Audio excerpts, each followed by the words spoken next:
ஒரு மர்ம குரு, ஒரு ஒரு மறைமந்திரம், ஒரு பெண்ணின் வாழ்க்கையை மாற்றிய இரவு. என் ஆன்மீக பயணம் ஒரு சிறிய ஆர்வத்திலிருந்து தொடங்கியது. ஆனால் அந்த ஆர்வம் என்னை ஒரு பெரிய ஆன்மீக பாதைக்கு அழைத்துச் சென்றது. உன் வாழ்க்கை சாதாரணம் அல்ல. உனக்கு இன்னும் பெரிய ஆன்மீக பாதை காத்திருக்கிறது. அதன் பின் நேபாளத்திலிருந்து வந்த மற்றொரு குருவையும் சந்தித்தேன். இந்த மந்திரத்தை மனதில் வைத்துக்கொள். ஒரு நாள் இதன் சக்தியை நீ உணர்வாய். காசி என்பது ஒரு சாதாரண நகரம் அல்ல.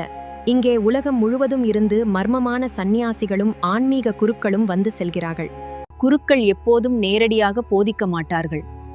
அவர்கள் மிகவும் அமைதியாக ஞானத்தை நம் மனதில் விதைப்பார்கள்.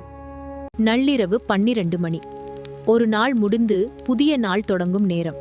அந்த நேரத்தில் நான் அந்த மந்திரத்தை ஜபிக்க ஆரம்பித்தேன். அதிகாலை 3 மணி. முனிவர்கள் பிரம்ம முகூர்த்தம் என்று அழைக்கும் புனித நேரம். அந்த நேரத்தில் செய்யும் தியானம் ஆன்மாவை மாற்றும் சக்தி கொண்டது. நான் எப்படி இந்த அகோரி பாதையை தேர்ந்தெடுத்தேன் என்று உங்களுக்கு தெரிய வேண்டுமா? அதை அடுத்த பகுதி பார்ட் 3 சொல்கிறேன்.